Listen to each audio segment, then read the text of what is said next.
Hello and welcome to the agenda on Politics Social. I was hoping that Phil Moorhouse would be joining us, but I probably sent him the link a bit too late. I don't know, but basically, it might just be me. And the thing is, what I set the topic up to be today is about like mathematics, and Phil's like a maths genius. He's a physics guy, physics teacher. So we kind of need Phil to be here to talk about this. I can't do it on my own.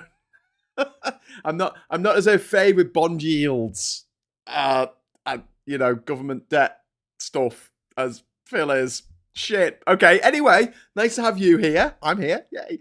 Let's see if I can summon Phil somehow by the power of our collective will. But in the meantime, I'll just say a big shout out to Billy Kershaw there. We've got John in the chat. We've got Matthew G, Reagan Elite. We've got Sarah Davis. We've got Veg Pie. If you would like to join them in the chat, all you need to do, just hit the subscribe button, subscribe to the channel, and just wait a few seconds and you'll be able to join them in the chat. I love the girl in the States that walks her crab, says Alex French. Awesome. So yeah, what I wanted to talk about mainly today was this new credit crisis, credit crunch. This problem that the government's got when it comes to borrowing, because the cost of borrowing has spiraled up to the highest it's been since the 1990s, which isn't good, because we need to borrow a lot of money in order to do most of the stuff that Labour want to do, which is to try and save the country from the shit that they've had to put up with, the shit that the Tories have done over the last 14 years. Well, it's not the last 14 years anymore, is it? Because the Labour have been in for 6 months. So the issue is that when the interest rate on bonds goes up, the government have got to pay that, and it means that when the cost of their borrowing, I'm sorry, Phil's going to explain this better than I will, the cost of government borrowing goes up, and it's not quite Truss levels of disaster by any stretch of the imagination, but there are things that Rachel Reeves needs to do in order to avert that possible crisis. Who else have we got in the chat? We've got Svax in there just in time. Hi everyone. 6 months later, can't believe my MP is the chancellor, says Tommy, which is quite cool. Fake it till you make it, says Alex. Well, yeah, I mean, that's what we're all here for, isn't it? Pete's Music says, howdy, pagan. And Nick and Diff wants to know where Phil is. I'd like to know where Phil is. I've sent him the link. Maybe I should have texted him earlier today and said, you are doing the show at 1 o'clock, right? Yeah, you are doing that. Are you coming? Are you coming on the show? There you go. You can see me do my admin in real time. Andrew Davis, thank you. Sorry, Andrew Davis. Andrew Dixon, thank you. I used to go to school with Andrew Davis. Andrew Dixon, thank you so much for the super chat. Sorry for getting your name wrong. Phil is never early, nor is he late. He appears exactly when needed. Yes. Well, I hope so. I hope Phil's all right. I don't know what he's up to at the moment. He's still making videos though. I saw a video of his yesterday. So I take it wealth tax will make the panic worse, says one angry pagan. Well, as I said in the morning chat, I mean, there's 3 options. You can either raise taxes, you can cut public spending, or, which means more austerity, or you can, rejoin the EU. But the thing is with this is when Truss, so this is the difference between Brexit and the pandemic, okay? So every country was affected by a pandemic, only we were affected by Brexit. In the same way, every country is being affected by this economic shift. If you want to call it that. Whereas when it was Truss in charge, it was just our country that was getting, buggered. But now Truss is trying to make it so that people stopped blaming her for the economic crisis that she caused. She sent a cease and desist letter to Keir Starmer, which is just freaking hilarious, objectively hilarious. Phil says, shit, sorry, 1 minute. So Phil will be here in a minute, ladies and gents, which is good news. Good news for us all, I hope. As soon as Phil gets on, I'll put him on the screen and be able to hear him. But yes, Phil should appear in the chat and tell us how he's never watched the show before. That'd be quite funny. Tommy Lee Cadden says, normally the only time people talk about Leeds is either Jimmy Savile or the Yorkshire Ripper. I didn't even mention this. I mentioned Leeds. I mean, there's the Leeds Festival, and they have a big riot on the last night. That's the way it goes down, isn't it? I think. Sister deceased letter. Well, this is the thing. Like she said, so Liz Truss, who's responsible for that kamikaze budget, which destroyed the British economy. Like it didn't destroy it. It did a lot of damage. I mean, she blew a £425 billion black hole in our pension funds. I mean, that is just it's. If it was someone else's country, it'd be hilarious. But it was our country. It was our pension funds. And now, there's no pensions left for the younger generations when they get old. It's all been taken over by the old people who have been out of work for 30 years, getting their final salary pension, which don't exist anymore. For the rest of us, we worked really hard, even though their productivity was half what we actually have as our productivity now. Like, productivity has doubled since the 70s. So the same person is being twice as productive, and yet wages have stagnated and not increased at all. Whereas the price of houses and the price of a pint of lager has gone through the roof. Not you, Graham. I meant the media. Okay. Isn't Reeves from the Leeds constituency? I don't know what their constituency is.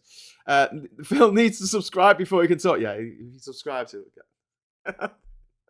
I can just imagine him. He's like, he's out in his car or something, and he gets the message on his phone going, "Hey, are you coming on the show or what?" He's like, "Oh shit." But yeah, he says he'll be here soon. Tories cut national insurance contributions by 4%. How many billions did that take out of public services and trust?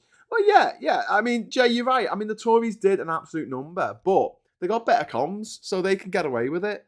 And I talked about this morning on the Morning Brew show. It's like, the Tories get away with absolute murder. Trump gets away with murder, whereas the left can't make a single mistake. It's painful. Look at how differently Trump was treated in the media compared with Kamala Harris. It's like night and day. Reeves is my area in Leeds. Don't know why she's not from here, says Vendetta. Well, that sometimes happens. I think Phil has arrived. Hello, yes, Phil. Sorry. Can you hear me? Hello. Hello. Maybe. How you doing? All right. Yes, I forgot. I'm now going to have to create a weekly reminder on my thing, aren't I?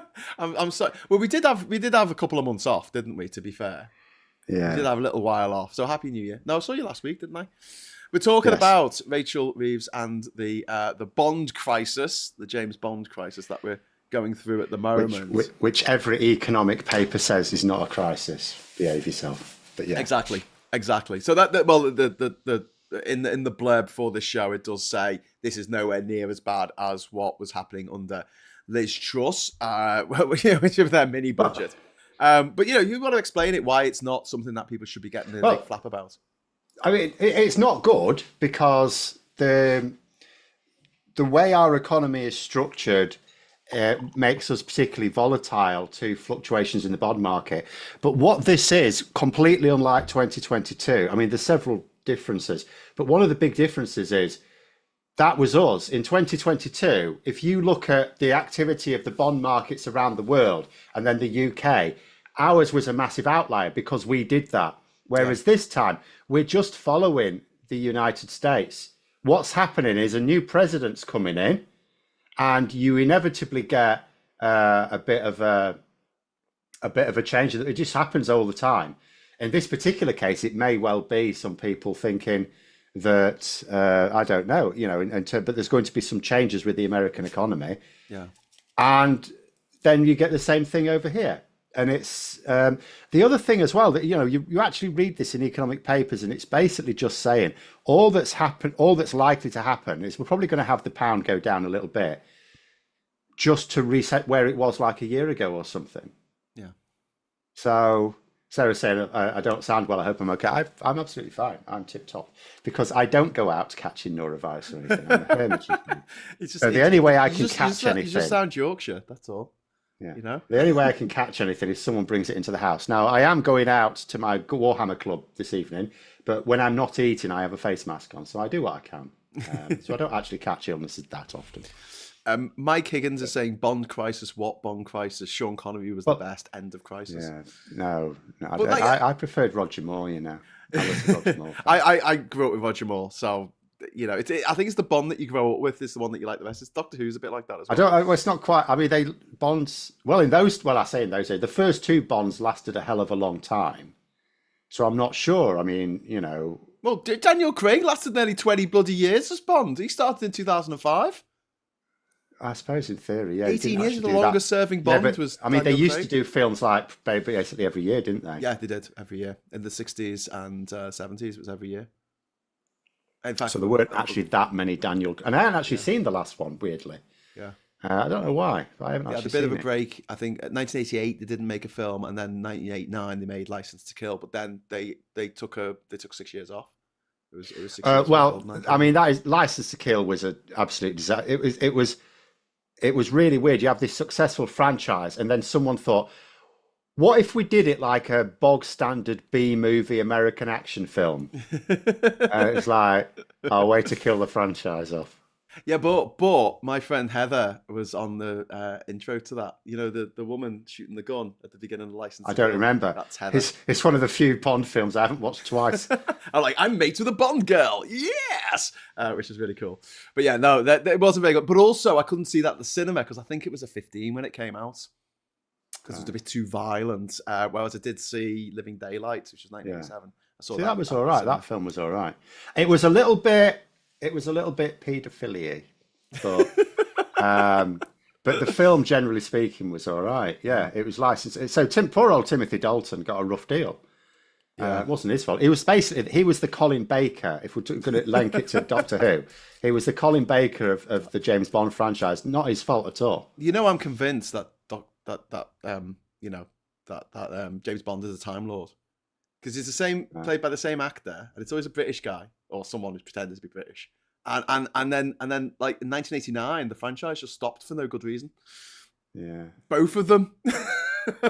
Yes, that is true. Mm-hmm. Like Graham, I think they should set the next Bond back in the 60s, says Tommy. Yeah, I think that would be fantastic. You know, tap into that Mad Men vibe, make it a historical piece, essentially. It'd be fucking brilliant. Bring the gadgets back. Yeah, but there'll be like 60s gadgets. Because what's fine. the point now? I mean, he's got a smartphone. Woo! That's the thing. They don't. I mean, they did that. I've forgotten which one it was called now, but the one where Q basically gives him an earpiece, and Bond says, "Is that it?" He says, "That's it." Yeah, we don't go in for all the gadgets anymore.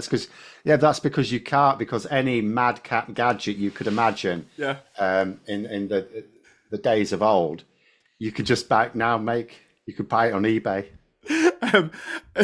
Jupp is asking if we think we derailed the discussion about bond markets. Yes, we have. Sorry, let's go back to bond markets. So, what are Rachel Reeves's choices that she's got here? I've already said all she can do is what she's done. She calms the market down. This has nothing to do with her. Okay, so if she puts up taxes or she cuts public funding or she rejoins the EU, I mean. Well, we can't. I mean, it'd be nice to be able to say, let's do that, but that wouldn't happen for 10 or 15 years, by which time no current member of the government is a member of the government. Okay. Colin's saying overreaction, dollar index has the US dollar rising for the last month. Yeah. I mean, ultimately, there's a couple of problems. First of all, it is just, it's just following the US bond market. There's people, Tories going, oh, why is Rachel Reeves going to China? Because we want trade, we want to enhance trade. That's actually how we deal with our economy full time. And there's literally nothing Rachel Reeves can do other than what she did earlier this week, which attracted attention, which is to assure investors that, because what's happened is, when the gilt market goes up, so that basically increases the cost of borrowing. And this is the problem that we have when we're trying to, when a lot of people like ourselves aren't too happy with the economic system we have, but it is the economic system we have. And it is that we are beholden to private investors in many ways. So you cannot just massively increase borrowing or massively increase spending on something like that, because otherwise the pound will crash and you're out of government the next day. Yeah. Or a few weeks later, as Liz Truss demonstrated. So we're completely beholden to private investors. So what she's had to do is say to them, if to balance the books, I will. Well, although everyone is saying she could raise taxes or cut spending, she is saying she'll cut spending. Now, we don't know what would actually happen. My concern is the next OBR report will be very soon. Yeah. Because although she held her budget in October, it comes online in April, and it would be normal to have a budget statement in March. So there'll be another OBR report for it. And if they say her headroom's been wiped out, because her headroom was about 9 billion, she had about £9 billion worth of grace, and it's now gone down to about 1 billion. So, and the situation could get worse still. So, yeah. So then she's going to have to decide. And she's already ruled out tax rises, which is like, okay. So, but from her point of view, she may just think, well, I'll tell you what, I'll cut this spending that's planned for in a few years anyway. And then by then the economy will have bounced back and I'll put it back again. But if she does it, that's not necessarily how it'll be reported. Yeah. So it's tricky. It's not a good thing. It's not good news. But in terms of like the panic, it's stable, and all it's doing is following what's happening in the United States, as it always does. Yeah. But because of our sort of balance of payment, so to speak, the UK economy is very vulnerable to these things. Yeah. Yeah. And it's been set up that way. It's been set up that way. And the tabloid press love this. They go, oh my God, it's the end of everything. We're going to have apocalypse, and we're going to, This is their fault. Yeah. This is ultimately their fault. It's the reason why our economy is so vulnerable to these sort of things is partly what the Tories did, but ultimately, mostly it's Brexit has done this. Yeah. I mean, apart from anything else, just regardless of what Brexit did to the economy, we know that Rachel Reeves would have an extra 40 billion plus pounds a year if it weren't for Brexit. Yeah. So this is entirely their fault. But at the same time, they're also the ones who get to communicate with the public. I saw today David Hennig, who's an EU policy expert, tweeting about how some ministers are frustrated that the public don't understand the work they've already been doing. And I just think they should be frustrated with themselves because, like, have they just been born or something? They should know that if they're a Labour minister, they must have been in politics for a little bit at least. Yeah. They must know the Tory press are going to attack everything they do. And we know from this week, if they didn't know before, they do not mind completely lying. The way they lied about what that vote was on Wednesday just shows they will absolutely just lie barefaced to the public. Yeah. So you should know that.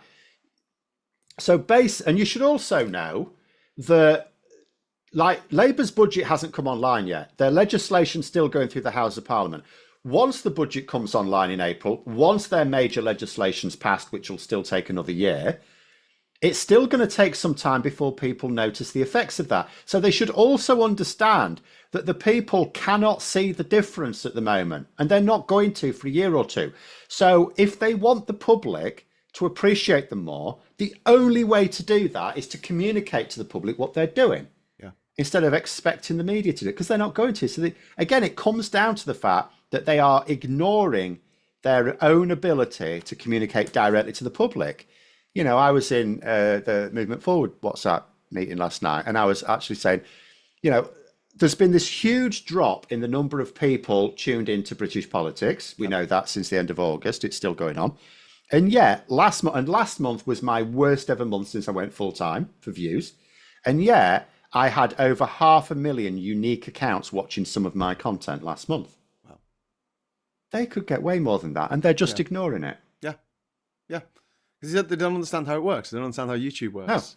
No. They think they put one video on every 2 years and go, I only got 700 views.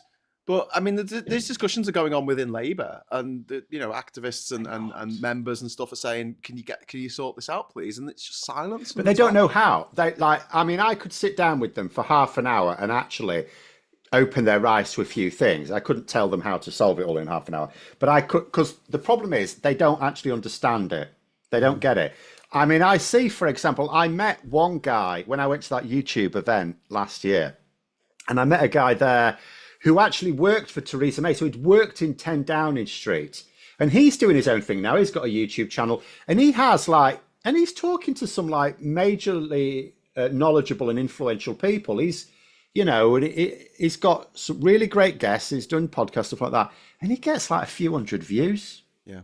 And it's because I say it's because he's got loads of subscribers, but that's just because he'll have used his contacts to like boost it. But the channel itself is shite because it's not getting views, and that's the problem. I think the problem is that if you can look at the Labour Party, the Conservative Party, the Liberal Democrats, the Green Party, they've all got YouTube channels. They're all shite. They're all even the ones that are putting out content, they're not getting views. Yeah. And then you've got these other people who talk to ministers all the time because they've been former advisors or current advisors. So they do their own stuff as well, and they hardly get any views. So I think they just all agree with one another. The sort of stuff they want to do, there isn't a market for it on YouTube. And it's like, but no, that's wrong. You're just doing it wrong. Yeah. And you're all doing it wrong in the same way. But you're getting that confirmation bias because everywhere they look, in terms of like the serious political players, they just see them failing on YouTube and assume that YouTube is not for them. And it's like, no, you are just doing it wrong. You just don't know how to play the game. And they're not making any attempt to do it right. No. And it wouldn't cost much. This is the most infuriating thing. It wouldn't cost much to do. You're talking maybe 500 quid a week. That's it. That's how much it would cost the bloody Labour Party. That's nothing for them.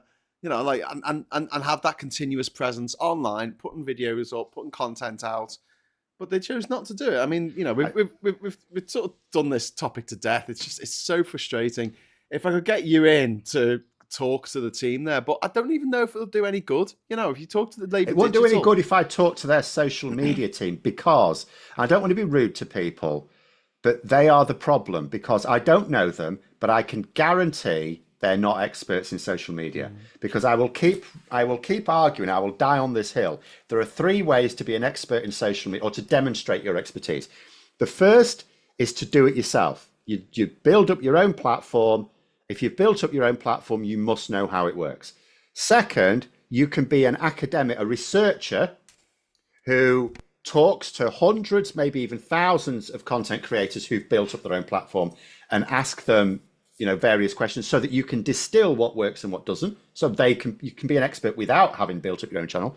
Or third, you can be someone who works on the social media platform behind the scenes on the architecture, and therefore you must also know how it works.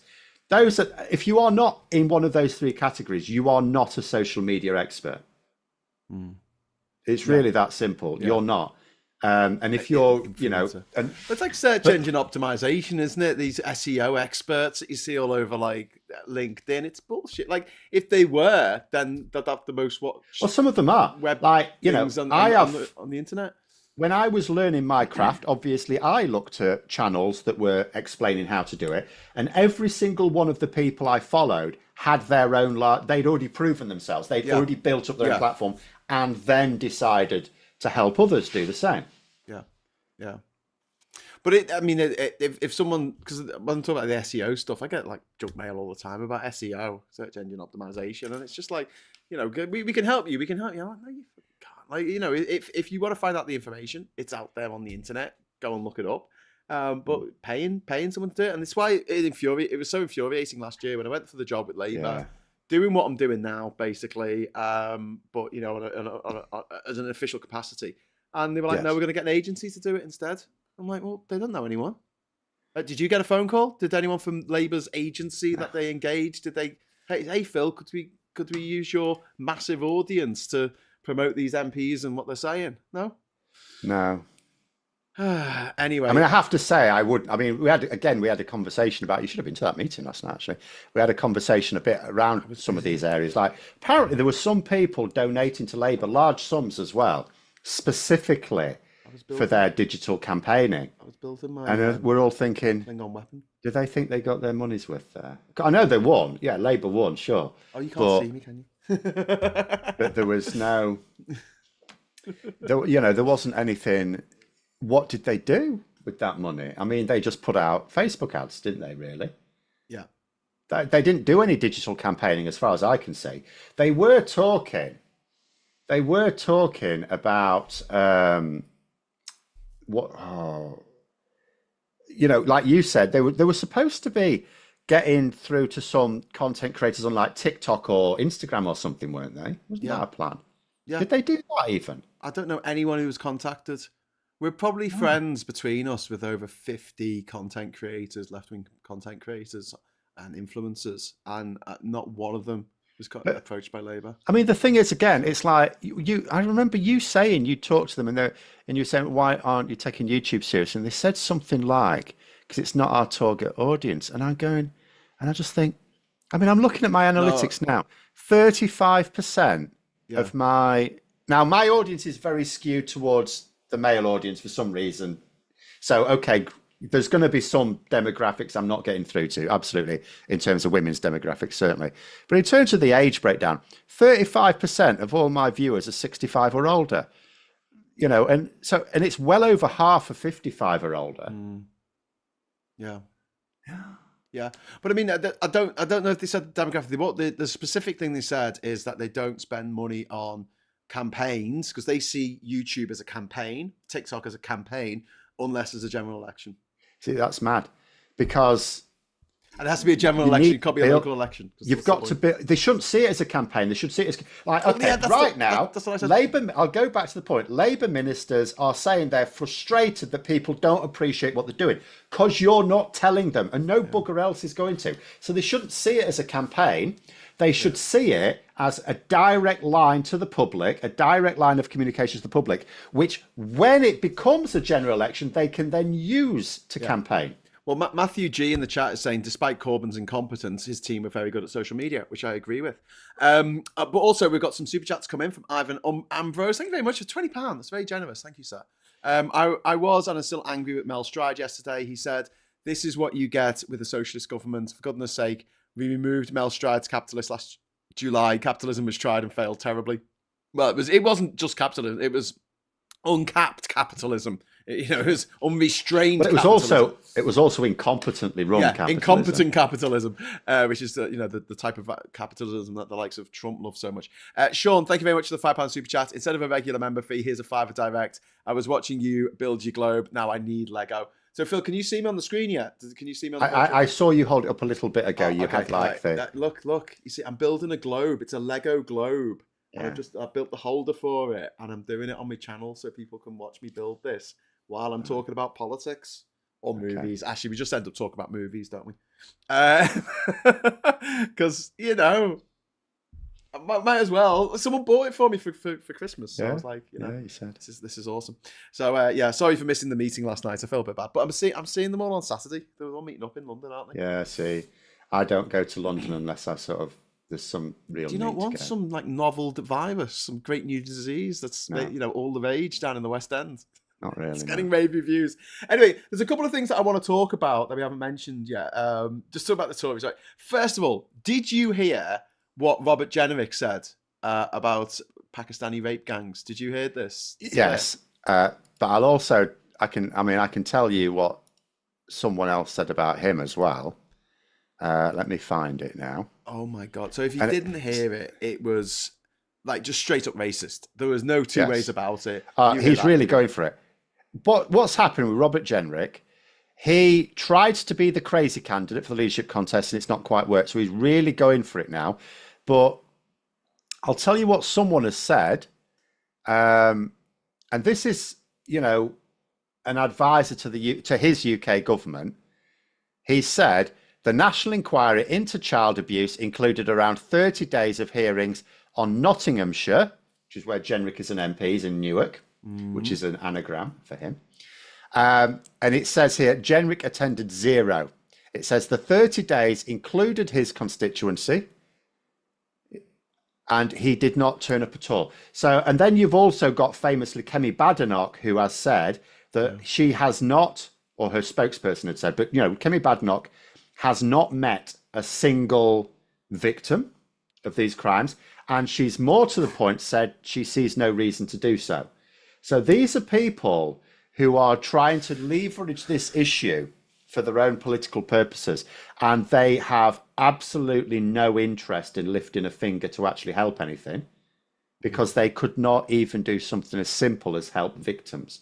Whereas the people being pilloried by Elon Musk, like if you were going to name 2 MPs that have done more than anyone else to help the victims, it would be for different reasons, Keir Starmer and Jess Phillips. Yeah. So, but Robert Jenrick is he has absolutely no scruples. The politics he's pushing is not the politics he believes in, but he does not care. He does not. He clearly has no empathy. He's just pushing what he thinks will give him power for whatever reason. Yeah. And he's just, the more he fails, the more it's a bit like the Tories. The more they fail, the more extreme they become. The more they can't distinguish themselves from Reform UK, the more they try to become like them. Robert Jenrick, the more he fails, the more extreme he gets. As people saying, he is the shadow Home Secretary. Yeah. He should have been sacked for what he said. Yeah, absolutely. Absolutely. I mean, it was just straight up racist. I mean, we can't. I don't want to play it on this channel. I'm not. No. It's not queued up anyway. But it is a horrifically racist thing to say that he just came out with. Like it was nothing. Like it was fine for him to say that. And the thing is, people who want, like when people are calling for these inquiries, remember these inquiries have already taken place. We've had a big national inquiry. Yeah. We've had local inquiries because there have been some localized issues in Rochdale, in Telford, yeah, in Oldham, for example, and they've had inquiries and they're ongoing. But you can still argue that if you really want to understand what's causing these people to form these gangs, and if there's any issues that we should know about to help counter them.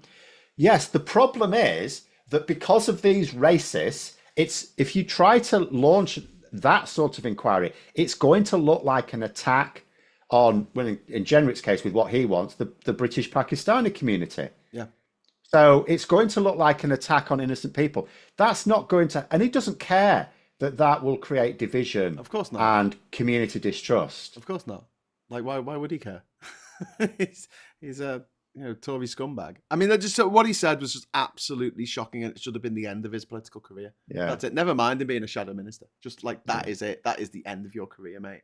And then Kemi Badenoch, PMQs this week, 6 questions, all from Elon Musk. Like there wasn't a single question about anything else that was going on in the country at the time. And it's mad. And it's strategically mad for the Tories. It's not just shameless, it's stupid. Yeah. Because what she's doing, she had the opportunity now to actually distinguish the Conservatives from Reform UK, because she's not going to win the crazy votes. The Reform UK have got that. Yeah. Or if Reform UK, I mean, for some of the crazy vote, even Reform UK are too woke, right? Even Musk blew up at him last week. So what she could have done was actually use it to show just how disingenuous and grubby the Tories, the Reform UK are, yeah, and draw a distinction between them and call out their lies. But she hasn't. What she's basically done is strategically allowed Nigel Farage to look like a leader on this. Yeah. How does that help the Conservatives? It really doesn't. It really doesn't. But also, I mean, that whole, like at the weekend where, like you said, like Farage is too woke for Elon Musk. Yeah. It's like, what? But this was always going to be the case. I just didn't realise, and I should have done. I didn't think it had happened over Tommy Robinson, and I should have done, because I knew that Elon Musk backs him, and I knew that Nigel Farage was trying to distance himself from them. Yeah. But that creates another interesting little situation as well, because so all the news today, and this is my second video today, all the news at the moment is Elon Musk now wants to oust the British Prime Minister. And so the only way he can he can't do it. He actually can't do it if you think it through logically. But the only way he could even try is to create such instability that Starmer is blamed for it and blah, blah, blah. But that means triggering lots more violence like happened last summer. But there's 2 problems with, if he does try that, if that's his tactic, there's 2 problems with that. First of all, Starmer has now twice basically crushed that sort of thing because that's the thing. I mean, that's how it worked in both riots. As soon as people realise they'll go to prison just for being filmed in attendance, it's like not worth it. But the other problem he's got is people blamed mostly social media for that. Like everyone took a hit apart from the police, because the police were on the front line, so the public had appreciation for the police then. But everyone else took a bit of a hit, including weirdly the government who'd just come in. But that's just how it works. But social media took the biggest share, apart from the rioters themselves, took the biggest share of the blame. 86% of people blamed social media for inciting it. And we know which social media platform they were mostly talking about. So all Elon Musk is likely to do with that sort of tactic is get the British public, because the online, and Luke Trill of More, I'm going off on lots of tangents here. Luke Trill of More in Common was basically saying, it would appear that Nigel Farage understands better than Cami Badnock that the online right, like the keyboard warriors of the far right, they're not even the real right wing. They're just a little community that is amplified because everyone's on Twitter. Like journalists are on Twitter, politicians are on Twitter and stuff like that. So you have this, it's very noisy, but it's an isolated group of people whose talking points don't really get through to the public. So you've got, so Kemi Badnock's basically chasing after these people, but the rest of the public, if Elon Musk looks like he's stoking violence in this country, they're going to turn on him. And then Nigel Farage, because remember, the reason he is distancing himself from Tommy Robinson, it's not because he doesn't like, I mean, he might not, I don't know whether he likes Tommy Robinson or not, but their politics is like, I would love journalists to ask, next time Richard Tice or anyone in Reform UK says that we're not like them, I want a journalist to say, well, what is the difference? Give me 5 differences between you and them then. Politically, I don't mean in terms of tactics. We know that Reform UK do not actually encourage people to go pissing in, shop windows and stuff, but or storming all over the cenotaph. But in terms of their politics, their policies, I would say to Tice, name me just three differences. Yeah. But then so there's a reason why Reform UK distanced themselves from Tommy Robinson, and it's because the public see Tommy Robinson as inciting violence. If Elon Musk is seen like that, then Nigel Farage is in trouble if he's courting Elon Musk for money and just patronage in general. Yeah. Well, we've got a super chat that's just come in from Anthony. Thank you very much, Anthony Fisher. £5 super chat. Musk should be on every terror watch list going. If anyone else posted polls like that threatening to overthrow a government, they would be. Well, they are. He is. Well, I mean, this was a thing. Yeah. Rupert Lowe is going mad today. And, I was going to mention Rupert Lowe actually for something else, but go on. I'm demanding of the Home Office to tell me how long they've been spying on Elon Musk. Why are they spying on his online activities? And I had to say to him, mate, Elon Musk is posting on a public platform, and he paid $42 billion to amplify those posts. Yeah. So it's not spying; they're monitoring his tweets. Yeah. Well, like that person, Lowe, leader of the AFD, what's her name, Weissel or something? Can't remember. Vidal. Anyway, the leader of the AFD is whining because she's going to do this thing with Elon Musk, isn't she? Like he's promoting them ahead of the German elections next month, and Germany, and she's complaining about the EU effectively spying on that, and it's like it's in public; they're just going to be listening in. Yeah, that's not spying. You're inviting members of the public to listen to it. Well, they're just going to do that. They haven't bugged him or anything. I was going to mention Rupert Lowe. First of all, he's a Rupert. Secondly, he's an MP for part of Norfolk. Normal for Norfolk. He's a Refuck MP. I think he was a Tory. Was he a Tory that defected to Refuck? Is that what happened or something? I don't know, but I can tell you something on when it comes to covering up child abuse things related to him. Okay, well, tell us that in a moment, because first I want to laugh at him. First of all, actually, no, I want to get One Angry Pagan and say hello. Thank you very much for the £1 super chat. That's very kind of you. Thank you. He was in Parliament on Wednesday, and they wanted to introduce a bill, and it was a bill about prohibiting quantitative easing, because they didn't want the Bank of England to make more money because he's got enough, and he's called Rupert. He's a total Rupert, which is a derogatory term for a posh person in the army. Is called a Rupert. Yeah. And anyway, a posh shit person. A posh shit. You can be posh and know what you're doing. It's specifically a posh incompetence. It's a total Rupert. So he stands up in Parliament and he says, "Right, we want to put forward this bill." And Lindsay Hoyle, the Speaker, says, "Okay, who's doing this bill?" He says, "Me." And Richard Tice and others. And he's like, no, you got to name the people and put forward the bill. So he tries again, a second time. And he gets to about 4 names. And then he goes, and miscellaneous. And I gives up. And then He goes, I'm going to give you another chance. Can you just name the people who are putting forward this bill? And he had to name the 5 refuck MPs plus the true unionist voice or whatever it's called. You know, that one nutter MP Jim from Northern Ireland, right? He had to name those people. He managed to name 5 of them in his last attempt, but missed out Nigel Farage. Yeah. Because he can't even... I mean, this is the thing. He keeps going on about... Elon Musk wants him for Prime Minister. Yeah, he also attacks ministers. Oh, they haven't run a business. I've run lots of businesses. I should run the country. You can't even read your own name off a piece of paper. But I tell you, on the child abuse thing, now I am going to just say, look, I'm not going to get you sued. He is not responsible for any child abuse that I know. However, Southampton Football Club very, very famously was the centre of a lot of child abuse. Yes. It was before his time, but he was chairman of Southampton. Was it a coach at Southampton? Yes, it was. It was because he convicted in 2019 or... Yeah. Yes. But more to the point, whilst Rupert Lowe was the chair of that football club, they were contacted by Channel 4 Dispatches programme about the allegations. This is long before any conviction, but it was just like there were allegations, stuff like that. And he did absolutely nothing about it. There was no investigation or anything like that. Even when Channel 4 are going, we've got all this stuff. Yeah. It was so... Wow. In terms of cover-ups, he maybe has questions that he should be answering about the cover-up of child abuse. Yeah. But of course, the person doing the abusing, he was white, you see. You see, well, we have to let him get away with it then, like Jimmy Savile and Jimmy, what's his name? Not Jeffrey Epstein.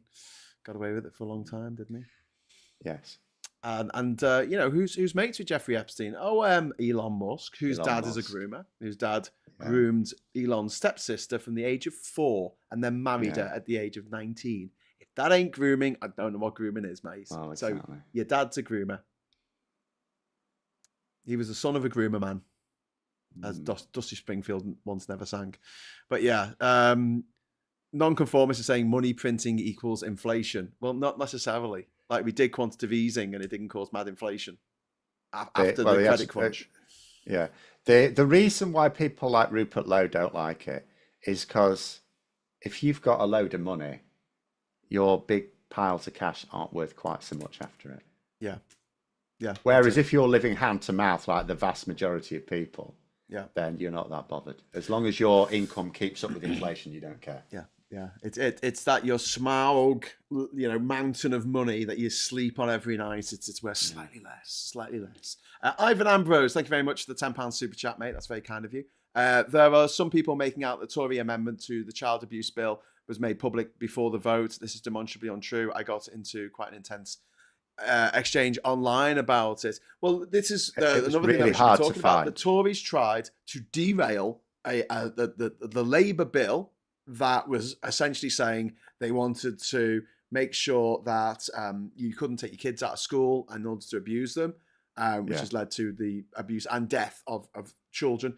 But also, it's the responsibility to report if there's a child abuser and you know it in your group, in your whatever school or political party or whatever it is, you have a legal duty to report them. Phil, can you think of any reason why they might not? Sorry to talk. I know you're Googling or something. Sorry, I'm just arguing with someone. I'm listening. Don't worry. Can you think of any reason why very powerful, rich, slightly inbred Conservative MPs who went to very posh boarding schools? Could you imagine why they wouldn't want a law where you had to, by law, dob in people for being a child abuser? Well, exactly. So why might they want to derail that bill? Well, in reality, I strongly suspect the reason is just more grubby than that even. They just saw a political opportunity. The problem is what they don't understand is there's a political opportunity for Reform UK.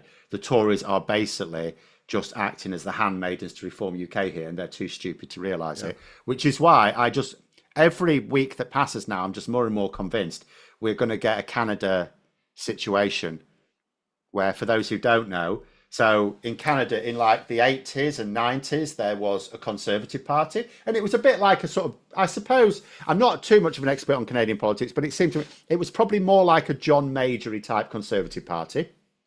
Had some principles. And then there was also a Reform Party, which was like your Nutter Party, but they didn't do very well. They're like Nigel Farage's now, you see. And then what happened is there was 1993, the Conservatives who'd been in power massively shit the bed and they lost bigly. In fact, they really lost bigly. They were down to like 2 seats. Yeah. And the Reform Party gained a load of seats. Now, they didn't form a government, of course. The Liberal Party, like Trudeau's party, formed a government. But not that it was him at the time. He hasn't been in power that long. But so basically, yeah. So you had this situation, and it carried on for some years. You had this situation where the right-wing vote was now being more evenly split between this old... Actually, they were called the Conservative Progressives or something, or Progressive Conservative Party or something. Yeah. I think they were just called... Actually, had the word progressive in it. Yeah. So they had this Conservative Party, and then you had Reform Party, and they were eating each other's votes. Yeah. And what they eventually did is the Reform Party, first of all, rebranded itself into something like they basically merged with another bitty group, and then they just merged with the Conservative Party, and now there's a new Conservative Party which now is able to win elections again, but it is a nastier Conservative Party than the one before. Yeah, which is what I think Reform UK exists to do. I think they exist to repeat that. It's just to nastify further the Conservative Party. Polyev or whatever his name is the leader, and he's just done an interview with Jordan Peterson, where who's a very vile person, and he's done there's a good chance he might be Prime Minister of Canada in a few months' time, which isn't great. Michael's asking if we can link to Phil's video from yesterday about the child abuse vote. Do you want to do that, Phil? Do you want to sort that out, or should I do it? Right, okay. Basically, what happened was, and I was having a whine about it because amendments are really hard to find. You should, if it's after the event, you should be able to go to the vote, and there should be a link to the text of the amendment. And if you go to the business of the day, there should be a link to it there, and there's not. Now, they do publish it. People go into in the comments about it when I was moaning about it, going, oh, no, they do publish it. Yeah, they do in a really hard to find place. I can often struggle to find it. But, so it's really hard. They don't make it easy. But Richard Bergen, who's technically an independent now, but is elected as a Labour MP, shit the bed with that vote on the 2-child cap. And he posted the amendment. And the text of the amendment clearly says that the purpose of the motion is to stop the bill going to a second reading. In other words, it's to kill it completely. Because what was happening is they say, oh, no, it's for an inquiry.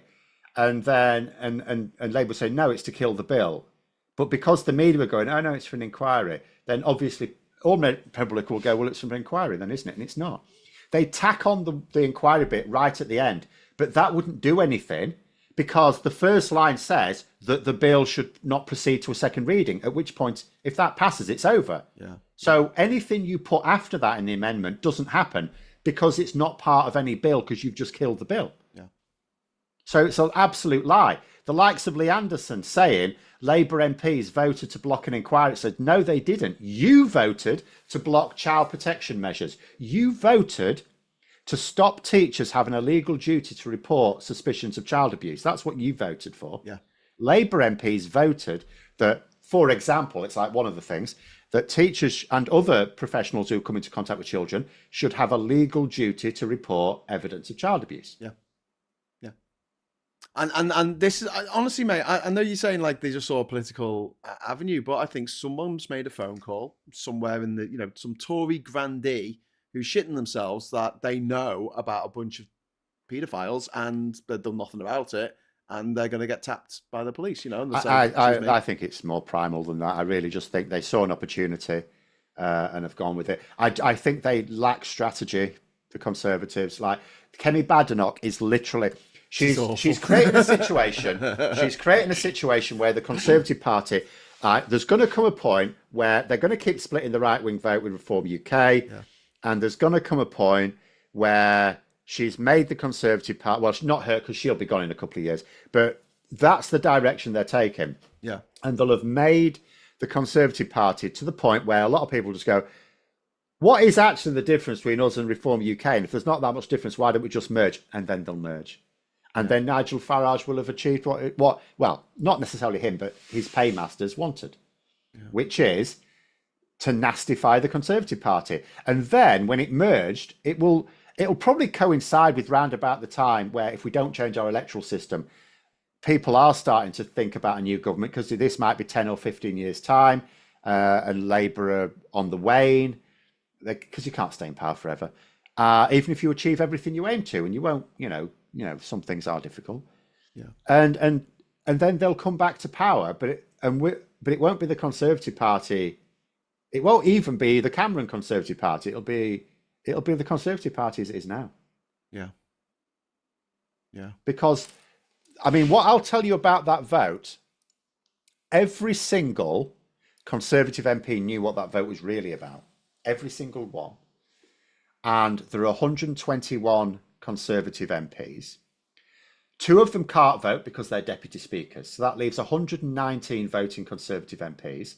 And 101 of them voted for the amendment, plus there were 2 tellers. So that's 103 Conservative MPs backed killing a child protection bill. Yes. And worse than that, lying about why they were doing it. But then they were backed in doing that by not just the tabloids who we'd expect and the Tory and all those scumbags, but also by the BBC. Because the way it was reported on the BBC, the headline was like Labour kill amendment that would have ensured a national inquiry into child abuse. And the way that they put that across is absolutely disgusting. It's disgraceful. And I really shudder because there was a great point that was made on Have I Got News for You? I think it was a couple of years ago now, where they said it's a real shame because the BBC puts out such great output, natural history documentaries, Doctor Who, Wallace and Gromit, all that kind of stuff. And then the news department is just taken over by a bunch of bloody lunatics, Tory lunatics, and they just besmirch the good name of the BBC. All the other departments have to live in their shadow of these absolute Tory scumbags who all, they all went to school together. We all know all the Ruperts from school, and they do what they're told. Abused each other. Yeah, with their games. Yeah. That's why so many are so damaged. They're damaged people. Yeah. Well, I honestly think that's why a lot of them lack empathy. I think part of it, even for the state-educated ones, is that's the environment you have to exist in. Yeah. So you have to be stripped of your empathy. But I just think it's almost like, old-fashioned military training from like years ago where they sort of brutalize the humanity out of you so you're actually capable of just casually killing people. Yeah. And I think that's the same thing that happens with some of these public schools, boarding schools in particular. Yeah. It just strips the humanity out of you. It takes all empathy, all caring. It's just it's me, and you get what you want. And you stand on anyone who gets in the way, it doesn't matter. Just as long as you get what you want. It's like, what the Nazis did in terms of dehumanizing anyone they attacked, Jewish people. Like Elon Musk was going on again today, or yesterday, whatever it was, in the last 24 hours, about echoing someone about, Hitler was a communist. It's like the communists were literally the first people he put in prison in concentration camps. Yeah. Before the Jews, he went after the communists first. Yeah. Jesus.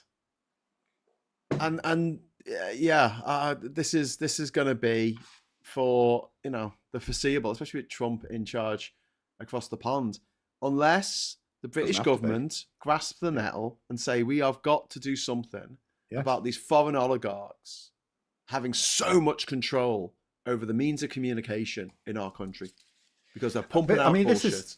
This is the other argument I will say about Musk's plan to oust Starmer. Like, let's say there were a credible threat. At that point, the government would then surely act. Because at the moment, there's all sorts of reasons I think they're not. But one of the ones that seems to be reported off the record is this fear of how it looks, because then it looks like they're going specifically after Musk. Whereas in actual fact, what they're going to do is, no, we want to sort of... Because they'd already announced plans to look at social media and content on social media and what social media companies need to do more to deal with disinformation. But it would look at them, if they now precipitated it, it would look like it was specifically about Elon Musk, which it probably would be. Yeah. And then they're worried about how that impacts on Trump. But if at the same time, if whatever Musk did genuinely did threaten the Labour government, then they would act. Yeah. So, Musk realistically has no chance of meeting his aim of getting rid of Starmer, but he does he can cause a hideous amount of damage. Yes. And this is my worry, that we just don't. It's the long-term damage that politicians are not always good at Assessing, or dealing with, like dealing with, because it's all about putting out urgent fires. Yeah, yeah, and we're moving into an era now where the fire makers are just going to get worse. Something that we haven't even touched upon, and we're running out of time, so I don't think we're going to be able to discuss it too much. Is what happened on Facebook this week, where Zuckerberg, and we'll talk about this on the show tonight, I'm sure. Zuckerberg went on and he said, right, we're going to do away with all of our, fact checkers in the States, not the fact checkers around the world, but in the States. And I think it's the EU has so much power. The EU told Apple to fuck off and for everyone to use USB-C cables for the phones. Small portable devices have to use USB-C. And these makers around the world, doesn't matter whether from China, Japan, America, South Korea, it doesn't matter where they're making these electronic products, they have to now have that in, because whatever the EU says as its standard, that's the standard for the world. They've put themselves in that position. It's just too much money to build a different charger. Well, exactly. That you can't then sell in Europe. Yeah. So you just build one for everyone, because no one's got a beef with that. So if Europe and Britain, or the EU and Britain, we're part of Europe, obviously, if we came down like a ton of bricks on Musk, on not just Twitter, but also Tesla and Starlink and SpaceX and all the mad shit he's doing, come down like a ton of bricks. Say, we're going to sanction you. We're going to sanction all of your companies. Those companies will turn around to him and say, "Will you piss off? Because we're losing money now." They would, losing money. That you won't get away with that, because then that would look like a deliberate political witch hunt. And remember, Musk also has people who would like to be on his side, even within the EU. But with social media, you can certainly. The EU will. What's wrong with it looking like a witch hunt? Say, yeah, it is. Okay, if you want to call it a witch hunt, what are you going to do about it? Because there's too many allies that would block it in the EU. Oh, okay. What about Labour then? Elon allies in Labour? I mean, come on. The problem there is not trying. They're at the moment, right? Basically, for the next 4 years, we're on damage limitation. We're trying to not get Trump to do something like as we have just seen. We have a very fragile economy. We'd rather not have Trump come our way with a sledgehammer. So basically, I mean, because that's something else Musk could do. I love being under the thumb of a foreign dictator. Well, I mean, that is it. We've made ourselves weaker by leaving the EU. The three economies in the world, in terms of ones that can influence one another, you've got the EU, you've got China, and you've got the United States. That's it. There are no other economies. Everything else is like a stickleback in a pond full of like pike. Yeah. So you've got those three massive economies. All of them can hurt any of the others if it really needs to, and everything else is just fodder. Yeah. And we left that, so we're vulnerable. Yeah. So we do actually have to basically I mean, we don't want to overstate the damage that Trump could do. I mean, there's more damaging things he could do if we agree to them in return for that, but. And I hope Labour are very well aware of the fact that if we agree to do something that Trump wants in return for easy treatment, it don't, just like any blackmail, it don't stop him coming back a year later with something else. Well, right? Exactly. You let a bully get away with it, they're not going to stop bullying. No. Or in Trump's case, you're not going to stop a psycho by giving him a hammer and telling him he's above the law. Scott Walton, thank you very much for the £10 super chat. The Nazis were communist crap is pushed by Peter the Dumb One. Hitchens of Telegraph fame. His wrong brother died. His parents must be proud. I mean, the Nazis were communists is one of those daft things that right-wing people say to make the Nazis seem like not their problem. The other thing they do is they'll say, like the far right. 40 million Russians died in the war. And it's like, okay, so that takes away from the Holocaust. How? But they'll say this kind of stuff to, in one way, defend Hitler, and then in another way say, well, he was nothing to do with me. And it's the right wing playbook. I mean, they don't even have that many plays. Like, you can write all this out. It would only take you an hour to write out every single play that the right wing always make in every single situation. And I'm really sick of it. It's so predictable. It's like seeing the same movie over and over again, just played with different actors. And people still fall for it. What can you do? What can you do, Phil? Teach critical thinking. Yeah, that would help, wouldn't it? Anyway, all right. Oh, excuse me. Put a duty on Stupidity. Large news and current affairs platforms. Yeah. Put a legal duty of accuracy. Yes. Because a genuine journalist, like an individual who's just doing their own like social media channel or something like that, can fall foul of things.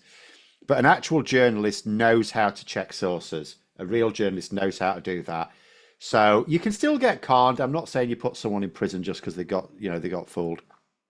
But there should be a duty of reasonable accuracy whereby you have to have some good reason to believe that what you are publishing is the truth. If it transpires that it's not the truth, you should have a duty to correct it as soon as practically possible. Yeah. And if you don't, then a ramping up period begins, and it's not on the platform, it's on the individuals, because this is individual journalists and editors who will be responsible. It's on them. They are personally responsible, legally responsible, and it can begin with fines and a ticking off, and it can end up in prison if you repeat this. And then that'll sort Darren Grimes out straight away because he hasn't got a clue about anything. Yeah. He's the first person. He's a trendsetter because he was calling for the United States to invade the UK before Musk. Yeah. So this is weird. We've got Kemi Badenoch, who is repeating Musk's lines, and Musk is repeating Darren Grimes' lines. That's what a sorry state we're in. Yeah. And the whole thing with Musk having so much power over the British government, deciding like what we should be talking about. It's just, I mean, it's so frustrating is one way of putting it. Again, it's just the nature of populism and it just proves that populism plays on emotions, not thoughts. Because you think about the sort of people who Kemi Badenoch and Nigel Farage are trying to appeal to, and that sort of court, and you tell those people that a foreign immigrant, an illegal immigrant, in fact, or he was an illegal immigrant, but a foreign immigrant has talked about overthrowing the British government. What should we do about them? Should we allow them into the country? And they would go, no, he's absolutely disgraceful. Then you tell them that it's a white racist billionaire. It's like, oh no, that's fine. Oh, we support that. Yeah. So there's no consistency to some of these people. And that's what pisses me off. I don't mind people who have very, very different political ideas to me, but at least be honest about them. Be consistent. Yeah. I mean, no. I mean, there's no consistency. They just want power. They just want power, money, power. But the power. People supporting them, they don't realize they're being shit on from a great height. Yeah. That like the most gammony Brexit supporter is more on my side than Nigel Farage or Elon Musk are with them. Yeah. But they don't. I mean, I did a whole show this morning talking about how you're never going to change these people's minds because they're emotionally invested in this Brexit or Trump or Nigel Farage or whoever it is that they, Oh, there was a hilarious one, though. And you can tell them they're wrong as many times as you like. They're not going to listen. And even when they're proven wrong, they'll make an excuse. They go, oh, no, it wasn't my fault. There was something else. It was bigger boys from another school. I've got a girlfriend, but she lives in Canada. There's always an excuse. There's always you can't reason with them. So Mike Galsworthy found a good one. I imagine he got it from somewhere else. Have you seen this?